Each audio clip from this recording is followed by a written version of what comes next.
lebih murah dan Diana akan mempresentasikan tentang artikel pertemuan keempat tentang pipeline, vektorisasi, dan simbolik. Pertama kita akan ini outline buat presentasi hari ini. Kita akan membahas tentang pipeline, latar belakangnya, analogi, struktur, pengungkapan performansi, kesulitan, vektorisasi, kemudian vektorisasinya, vektor prosesor, komputasi paralel, dan berikutnya. Pertama, kami akan membahas tentang latar belakang pipeline. Jadi sejak dulu pertama kali komputer digunakan, memang kebutuhannya tidak sebanyak sekarang, hanya untuk menghitung. Tapi untuk sekarang, seperti kita tahu sudah semakin meningkat teknologi game, UI juga yang diperlukan semakin harus lebih bagus, maka kebutuhan akan performance komputer pun juga semakin meningkat. Karena itu diperlukan oleh pipeline ini. Dengan adanya pipeline diharapkan bisa menghemat waktu dan bisa menyelesaikan masalah yang lebih kompleks, yang lebih besar. Berikutnya adalah kebanyakan komputer adalah menggunakan arsitektur von Neumann, sedangkan arsitektur von Neumann ini pun memiliki keterbatasan. Seperti kita tahu, von Neumann itu arsitekturnya itu terdiri dari 3, yaitu input, proses, dan output. Di proses ini hanya bisa melalui satu instruksi. Jadi bayangkan kalau setiap kita memberikan perintah hanya bisa melewati satu instruksi, maka waktu yang diperlukan akan sangat lama. Jadi intinya dari pipeline itu sendiri adalah membagi tugas menjadi sub-tugas dilakukan secara bersamaan supaya bisa menghasilkan waktu yang lebih cepat. Ini analogi pipeline. Kita analogikan pipeline itu seperti mencuci baju. Kita punya 4 kantong baju yang harus dicuci, dan kita punya satu mesin cuci untuk mencuci selama dibutuhkan waktu 30 menit. Untuk mengeringkan untuk satu mesin pengering 40 menit, dan orang yang lipat baju selama 20 menit. Jika kita melakukan secara sekuensial, yaitu berurutan satu persatu, maka akan diperlukan waktu 6 jam, karena setiap tadi yang mesin cuci membutuhkan 30 menit. Jadi untuk yang sekuensial membutuhkan 6 jam. Tapi kita lihat bagaimana jika dilakukan dengan pipeline. Jika dengan pipeline, jadi saat baju sudah selesai dikeringkan, langsung berarti mesin cuci dia dalam keadaan kosong prosesnya, maka bisa langsung dimasukkan lagi baju untuk dicuci.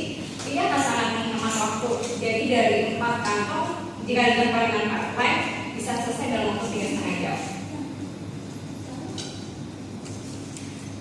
Struktur pipeline, jadi untuk setiap pipeline mempunyai 2, yaitu latch dan processing circuit.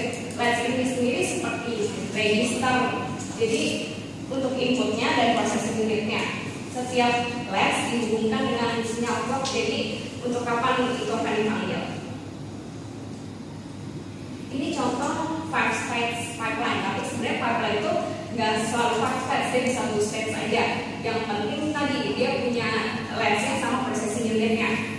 Untuk 5-stage pipeline, contohnya yang pertama ada di stage pertama itu ada instruction fetch unit. Jadi dia mengambil dari instruksi dari cache atau memorinya. Terus stage selanjutnya ada instruction decode unit. Ini untuk menerjemahkan dari yang bahasa pemrograman yang tingkat tinggi ke bahasa pemrograman yang tingkat rendah supaya kita mengerti.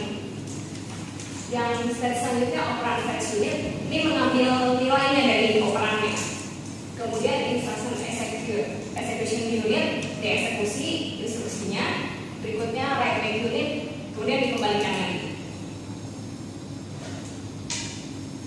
Untuk mengukur performansi, jadi kita supaya tahu apa bedanya pipeline dengan yang bukan, atau antara pipeline yang 5 stage atau stage yang lain, yaitu jadi kemampuan overlappingnya bagaimana, kita bisa memasukkan dengan rumus ini.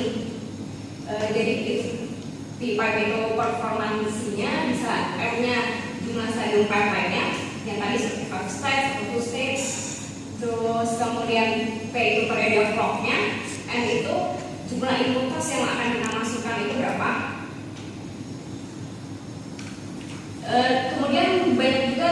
tipe-tipe dari pipeline itu sendiri. Kami mengambil dua contohnya, yaitu super skala dan super pipeline. Jadi untuk super skala dia menggunakan multiple pipeline. Di gambar ini yang super skala ada dua multiple pipeline, tapi sebenarnya nggak harus dua, kita bisa lebih. Kemudian satu lagi super pipeline. Kalau super pipeline biasanya pipeline itu yang seperti gambar di atas, cuma memanfaatkan setiap satu stage itu cuma satu clock cycle. Tapi kalau super pipeline dia memanfaatkan setengah, jadi waktunya pasti lebih cepat. Kalau ini pipeline di sini, kalau super pipeline waktunya akan lebih cepat. Kemudian latensi dan prosesor bandwidth. Latensi itu, jadi latensi dan prosesor bandwidth ini juga termasuk supaya kita bisa mengukur gimana kemampuan dari pipeline itu sendiri. Latensi itu adalah waktu yang diperlukan untuk menyelesaikan satu eksekusi. Sedangkan kalau prosesor bandwidth adalah jumlah data maksimum yang dapat dipindahkan dalam satuan waktu tertentu diukur dalam mix. Mix itu miliar instruksi per second. Jadi latensi sama prosesor bandwidth ini dia saling, jadi kalau bisa latensinya tinggi, prosesor bandwidthnya akan rendah, jadi saling berlawanan. Kita nggak bisa dapat dua-duanya untuk latensi dan prosesor bandwidth. Kita balik lagi ke soal yang tadi, kita coba hitung kalau misalnya kita coba hitung latensi sama bandwidthnya, apa perbedaannya antara single pipeline yang biasa, super pipeline sama super skala. Kalau misalnya kita andaikan satu clock cycle itu 2 nanosecond, maka untuk single pipeline dia prosesor bandwidthnya akan membutuhkan 500 MIPS. Untuk super pipeline, kenapa latensinya jadi 1 nanosecond? Karena dia membutuhkan cuma setengahnya doang. Kemudian MIPS-nya untuk super pipeline 1000. Bisa dilihat di sini. Untuk super pipeline dia memang latensinya lebih cepat, tapi MIPS-nya, prosesor bandwidth yang diperlukan juga semakin besar. Jadi itu akibatnya, kalau kita mau proses eksekusinya lebih cepat, kita membutuhkan prosesor bandwidth yang lebih, berarti kita membutuhkan biaya lebih juga. Kemudian super skala. Untuk perhitungan super skala, latensinya karena dia setiap stage itu juga satu clock cycle, jadi latensinya akan sama besar seperti single pipeline. Tapi untuk prosesor bandwidthnya dia akan menggunakan multiple pipeline dikalikan dengan berapa pipeline yang digunakan. Untuk contohnya di sini 2, jadi untuk prosesor bandwidthnya dikali 2. Kesulitan pipeline, jadi selain pipeline tadi bisa menghemat waktu, tentunya di samping kelebihan itu juga ada kesulitan supaya untuk bisa mencapai tujuan itu. Ada 3 kesulitan yang mungkin dihadapi. Yang pertama, struktural hazard. Jadi instruksi yang berbeda bisa membutuhkan instruksi yang sama, maka dia nanti akan dihitung. Kemudian ada data hazard, itu ketergantungan data. Jadi untuk proses instruksi yang berikutnya juga membutuhkan data yang sama seperti yang proses sebelumnya. Kemudian kontrol hazard untuk kasus jam. Jadi kan biasa seperti yang kemarin ada instruksi jam. Jadi kalau misalnya di pipeline untuk stage yang sebelumnya dia membutuhkan counternya bertambah, tapi untuk yang setelahnya ternyata nggak memerlukan. Jadi itu bisa nggak match gitu ya. Jadi bisa termasuk salah satu kesulitan. Ini yang struktural hazard. Jadi bisa dilihat waktu dia load sama instruksi 3 pada cycle keempat dia sama-sama menggunakan port memori yang sama. Jadi kan untuk ini tadi untuk memorinya dia untuk di sini kan untuk eksekusi, untuk menaruhnya dia sama mengambilnya membutuhkan yang sama. Jadi bisa jadi salah satu kesulitan. Kemudian yang tadi data hazard karena dia dalam instruksinya membutuhkan memori yang sama juga. Jadi di sini ada R1, terus berikutnya ada R1. Kalau kita salah, nanti R1 ini bisa menggunakan, contohnya yang ini R ini bisa menggunakan proses sebelumnya, jadi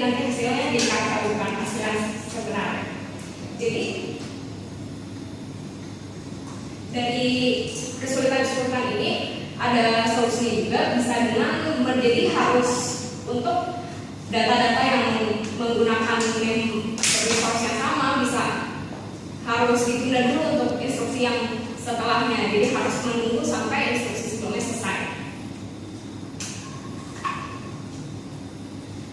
Setelah pipeline ada lagi vector processor. Jadi dengan bertambahnya kebutuhan juga, orang berpikir untuk bagaimana membuat prosesor itu semakin cepat, salah satu dengan ini vector processor.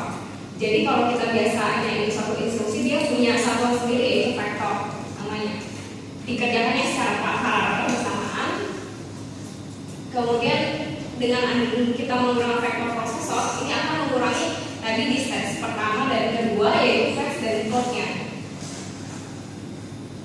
Ini gambaran dari vektor processor. Kalau biasa kita cuma pakai satu instruksi, sekarang kita dengan vektor processor kita punya banyak instruksi yang jadi satu yaitu vektor. Jadi dia punya baris dan kolom instruksinya. Ini penggambarannya tadi satu, sekarang menjadi banyak. Jadi vektor data type itu adalah kumpulan dari vektor lain yang dengan ending words. Selanjutnya akan dijelaskan oleh teman saya ya.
Regularity, temporal locality, dan temporal memory. Synchronity itu adalah data yang dihitung atau proses dan diteruskan melalui jaringan. Kalau misalnya regularity itu harus terjadi unit pemrosesan modulus dengan interkoneksi regular dan lokal. Kalau temporal locality itu harus ada satu unit time delay. Kalau misalnya temporal memory itu sebuah ukuran untuk efisiensi array. sistoid. Sistoid itu ada yang satu dimensi dan ada yang dua dimensi. Kalau misalnya perkalian matris ini biasanya kan untuk mendapatkan hasil P11 itu dari perkalian A1 sampai A31 dengan dikalikan dengan B1 sampai B13. Kalau misalnya kita menggunakan sistoid array ini bisa juga untuk menggunakan array itu perkalian 3 kali 3. Contohnya misalnya jadi matris yang pertama kita akan memasukkan input yang di sebelah sini dan array yang kedua kita akan memasukkan input di sebelah sini. Saya di sini mempunyai contoh soal.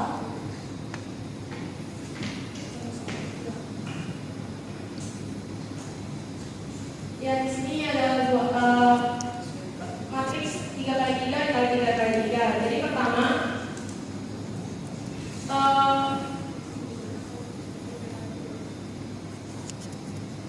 jadi ini kan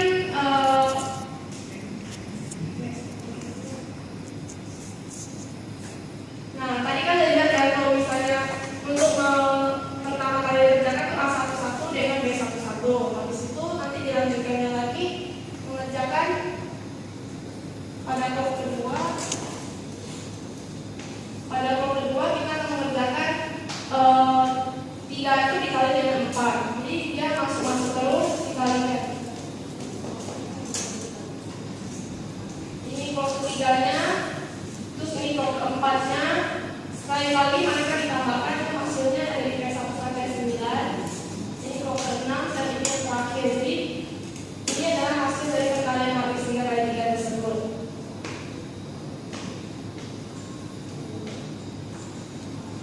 Ini adalah salah satu contoh sistoid satu dimensi. Biasanya kalau sistoid satu dimensi itu biasanya disebut dengan sistoid linear.